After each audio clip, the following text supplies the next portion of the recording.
I've got it pushed up as far as it can go. It's basically sitting against the flywheel, which means I'll move forward maybe another inch. But you can get an idea of this crossmember. I bought this crossmember. It's a universal crossmember for C10s, and it says it's good for a 700 R4 or 200 4R. As you can see, here's where the transmission pad will be, and that's where the transmission will sit. So hopefully, these dimensions seem to line up, and the location of this in this direction seems to line up, and this degree of freedom. I just hope that this height is right. There's some cool things here in this transmission crossmember. See these slots? So you can slide the whole thing forward. Looks like almost 3 inches. So you have a lot of flexibility. And in addition to that, there are multiple holes in the frame rail here. 1, 2, 3, and there's another one here. You can mount it here and slide it. You can mount it here and slide it. You can mount it here, maybe drill another one there if I needed to and slide it. So there's a lot of flexibility here, and that presumably is why GM made the frame that way.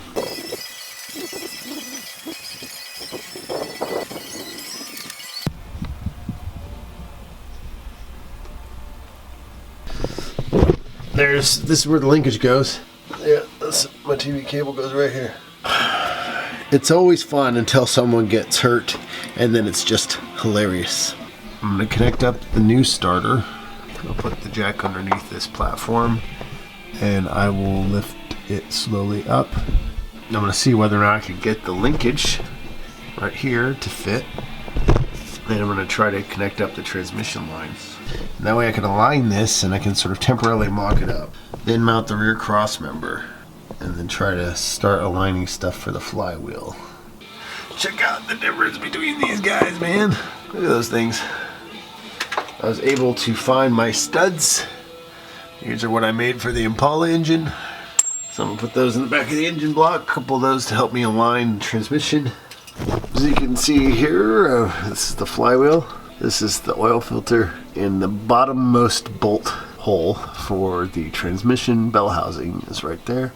And I've put a stud there to help me align. And then I got another one over here, over by the starter.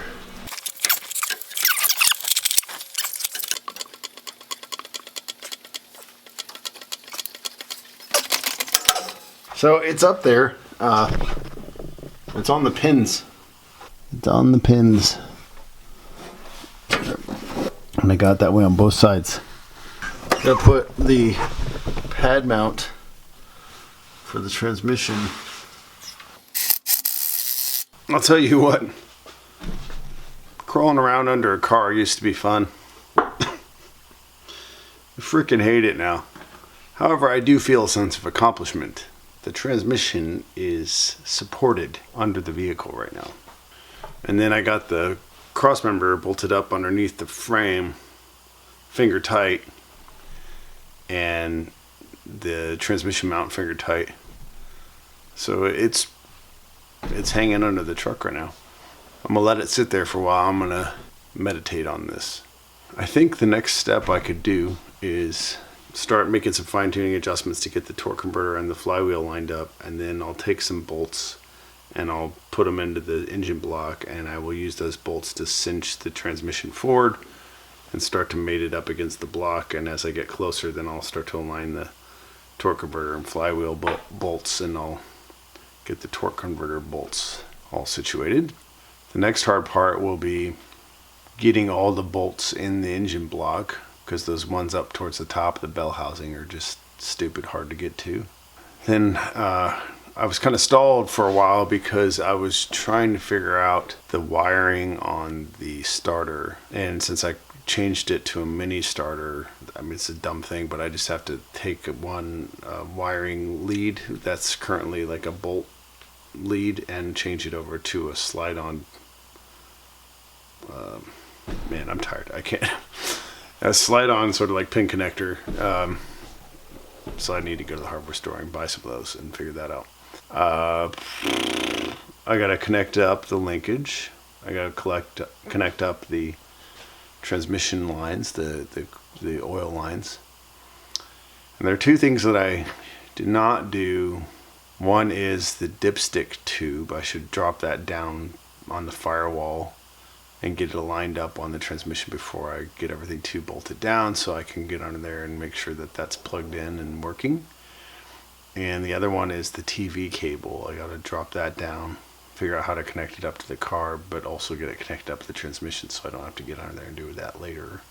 Starter goes in, TV cable gets hooked up, fluid lines get hooked up, linkage gets hooked up, dipstick tube gets hooked up. I can fill it with oil and maybe start it and see if it works. Boy, I hope it works after all this. So I'm stuck with the debate of what shit do you have to cut off or take off or undo so that you can do the job that you started to do. And now this transmission problem is turning into an exhaust problem. I've got old rusty exhaust.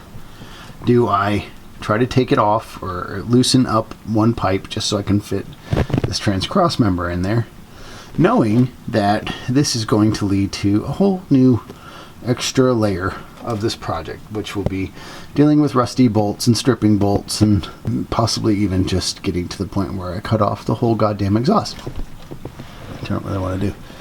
So I'm trying to do this without that, and if I get the trans cross member at least kind of like placed up there so that I can just, after I get the trans mounted back up, I'll just slide the cross member forward and then we're good to go. Oh, and by the way, I did such a nice job painting my cross member, and you can see now that it's pretty chewed up. So much for my paint job. Okay, I managed to take the exhaust off. Let's see it here.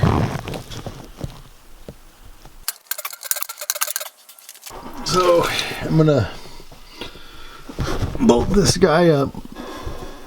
So the bell housing is secured against the block. I don't know if you can see that there. And now it's time to get the torque converter bolts connected. And I've been hesitant of doing this for a while because it just seemed like that's quite a gap there. But I talked to some people and I did some forum research, and basically what I'm hearing is just do it. If anything, it's a good indication that my torque converter is well seated, which it should have been from the factory, from the place where I bought the transmission. So I'm gonna do that. All right, I got the torque converter made up. I found that at first I used bolts about this long, maybe an inch, and then I switched over to shorter bolts so that I could cinch it up the rest of the way. I think the bolts only needed probably about 3/4 inch total length. Transmission's in, starter is in. I think the starter's hooked up. I need more bolts in the bell housing. I gotta put the dipstick in. The transmission fluid lines are connected, and I gotta put the kickdown cable in. Other than that, theoretically, I can start this. Oh, and I need a drive shaft fixed, and I need to fix my stupid tire. So I really like this thing. It's pretty sweet. I got the kickdown cable locked in on the transmission end. Starter's in now. I've had the starter in like 3 or 4 times. I'm gonna have to get a new battery. I really got to get this truck running because I need space back in my garage. I had a dipstick tube put on the 204R trans, and I bolted the trans up to the engine before putting the dipstick tube on, thinking that I could snake the dipstick tube down there and then connect it, because I didn't want to be wrestling with that thing in the way as it's like bumping into the firewall and under the car and all that crap. I don't know, maybe that was a mistake, or maybe there's a better way to do it, but as I was under there struggling trying to put that dipstick tube in the trans, I realized, you know what, there's got to be a flexible product out on the market. And so I googled it, and sure enough I found one. I got this off eBay for like 30 bucks, and it's just braided tubing, and it's flexible, all right. I've yet to look and see if this is going to fit into the opening for the trans, but I'm pretty sure it will. And then you can see that the dipstick just comes out, and it's billet and it looks cool. So it does kind of get hung up here on the end, but there we go. Might have problems with that later, but it'll be kind of cool. You know, it'll be maybe drill it onto the firewall or something like that. All right, I got a new battery. I got tie down cables for the battery. Here's the dipstick I showed you. I'm gonna put that in today. I'm gonna put the battery in today. I'm gonna put some fluid in the transmission. I'm gonna see if I can get this guy to turn over. Battery is in. So this is one of the disadvantages of just buying random parts off eBay. So the flexible tube was super easy to install. I'm about to start pouring some fluid in here, and you can see this goofy contraption I've got of a flexible tube with a little aluminum adapter. That was in the package. When I opened it, I'm like, what the hell is this for? I didn't even think, why would we need that? Well, it's because that funnel can't fit in the end of the dipstick. Well, that's kind of screwed me for today. Oh, I just need a new gasket or a new oil pan. Oh, it's right there. It's the freaking Speedo gear hole.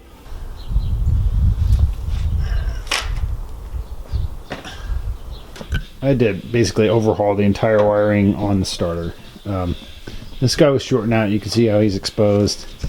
It's just fatigued. It was already kind of fatigued when I started. This connector was not good because it's got this odd shape to it, which makes it very directional, and it would either stick up, which means it ran right into the exhaust manifold, or it would stick down, which would mean it was too short. And then I added this nifty little thing. This is something I've kind of wanted to do for a while. It's a little breaker that allows you to disconnect the battery, the negative battery terminal, without having to take it on and off all the time, so you don't require a wrench.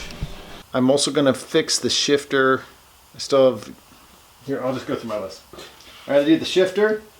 I need to do the speedometer plug. I ordered a speedometer gear housing off Amazon, which I'm just going to connect up to the trans, but I'm not going to have a cable connected, just so it doesn't leak transmission fluid anymore. I'll add a quart of ATF. I have tires getting mounted on the wheels right now. Hopefully I can go pick those up.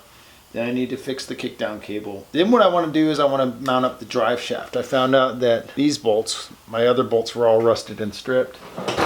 So I again went through my inventory of bolts and I found the size. This is a fine thread 5/16-24 bolt for the drive shaft where it mounts to the pinion on the rear differential on the rear axle. So I got 4 of these guys, and I've got lock washers for these guys. I'm gonna put those in. And I have to go find the other pieces for this. I can mount the trans shield. I almost got the bell housing bolts done, and then I gotta put the exhaust back up. We'll see. I'm assuming I'm gonna need to lengthen the drive shaft, but I'm just gonna test fit it and just see where it's at. Would this job be done? I mean, what? Could actually have a 4-speed, and I could have reverse. That's the thing I care about the most. Freaking reverse. That'd be great. I can back this POS out of here and have some room, and I can actually go to Menards because, again, the first time I got this truck running, my main goal was to go to Menards so I could get a few sheets of 3/4-inch plywood so I could finish the shelving in my basement. I need to do that again. And I also need to go get some luxury vinyl plank flooring for my basement. And I can't do that till this truck is running. So I'd love to get that done before, say, end of February. That'd be great. These bolts, that's what's gonna happen next. If you're like me, you make spontaneous random purchases sometimes when you find parts. And one thing that I'm glad I did is I bought this stainless steel cotter pin set. And I hope one of these will be useful when I put the shift linkage back together for the new transmission. I just found this in the drawer. It's been there for who knows how long. I've never used it. So I'm glad I found it, because a lot of times I buy these things and I forget about it. And then I'll go to the hardware store or the auto parts store and I'll buy another set. And then after, sometime later, I realize I have 2. And that happens all the time. This is the Speedo gear. So it goes into the transmission like this, and you can see that it's got this sort of notched area here. You can see it really well. And this little tab gets in here, and then it's got a hole that goes into a threaded hole in the transmission case that holds it fixed like that. And this is what the speedo cable threads onto. So I'll stick that guy in there, and hopefully this will keep things from leaking. All right. So I did the speedo cable plug. I still haven't done the kick down. I did the shifter linkage. Drive shaft's gonna have to wait. Starter wire. Added another cord of ATF. Bell housing bolts Tires are done. done. The exhaust Done. is kind of connected, but Yeah, it needs I to think be I might be able to start down. it. And what I'm going to try to need do, to rehang it on the. I'm going to connect up my handy dandy little breaker, here. little switch. And so what I'll do is I will, and I should see the yoke start to rotate. And then I'll shift it into reverse. The first what will come next is neutral, and I'll shift it and rotate the other way. And for now, I'm going to assume that those mean I have a functioning transmission if they both operate that way. And then, if the reverse goes one direction, the very last step would be new drive shaft. I should have a working transmission, right? And I can look for leaks. Wouldn't that be neat? So let's try that out.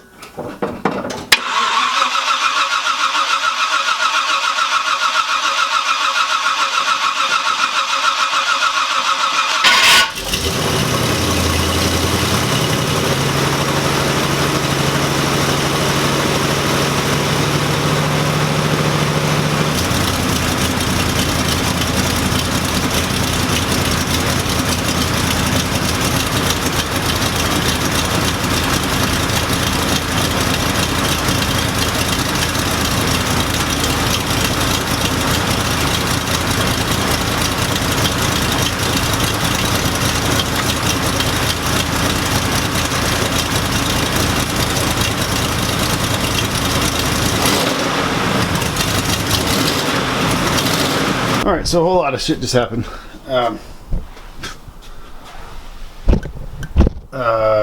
Fuck. I'm eager to look at this footage and see whether or not I had a transmission that was moving. The good news is the starter worked. I saw a spark up here somewhere when I tried to start it. Don't know what the hell that was.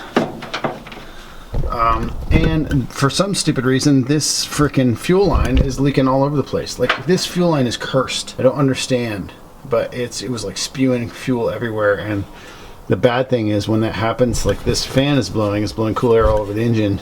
This is the throttle cable. It's just laying up here.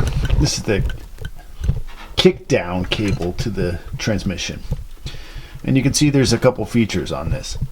This piece right here needs to mount to the throttle cable, or the throttle bracket itself right here, so that when the throttle is going like this, you know, if you step on the throttle, it kicks it open, opens up the throttle, and what you want to happen is it pulls on this cord and makes the transmission downshift, so that you go down to a lower number gear and get more of your engine power going to the wheels. So there's that. Right now I've got my fuel line temporarily fixed. I have no filter. So I might use that later as an experiment to learn about AN fittings. Maybe that'll be a future video. I've got the drive shaft mocked up underneath the car, and I'm gonna go down there and confirm my measurement, and I might take the drive shaft to the drive shaft shop today. There you go. You see those? So this is roughly mocked up, and you can see that the difference in length is from this end to this end, and I'm more like 3 inches.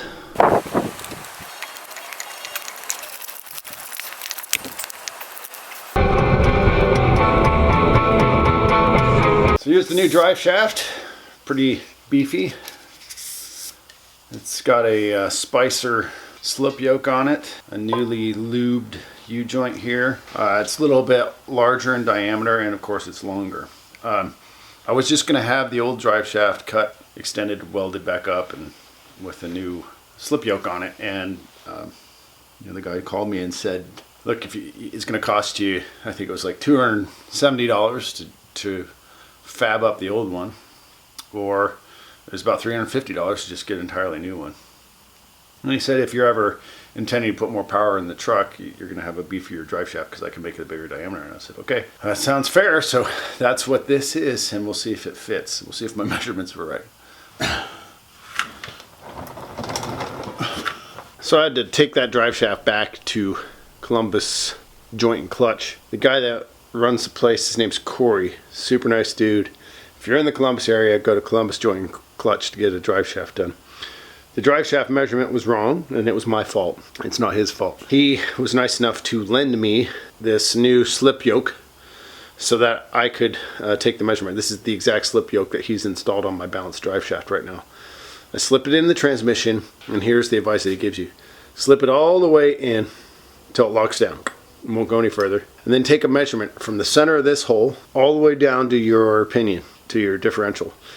There's a flat spot on the differential where your bolts go into. That flat spot where the threaded hole is, that's where you stop your tape measure. So you stop from that flat spot to the center of this hole, and that's your drive shaft length. Now you want about 1/2 to 3/4 of an inch of play in the drive shaft, so you got to accommodate for that play here on the slip yoke. So subtract that from the length that you get. So in my case, I measured almost exactly 59 inches to here from that flat spot. Subtract 3/4 of an inch, and I get 58 1/4. I think I told him like 59 1/2 before. So whatever.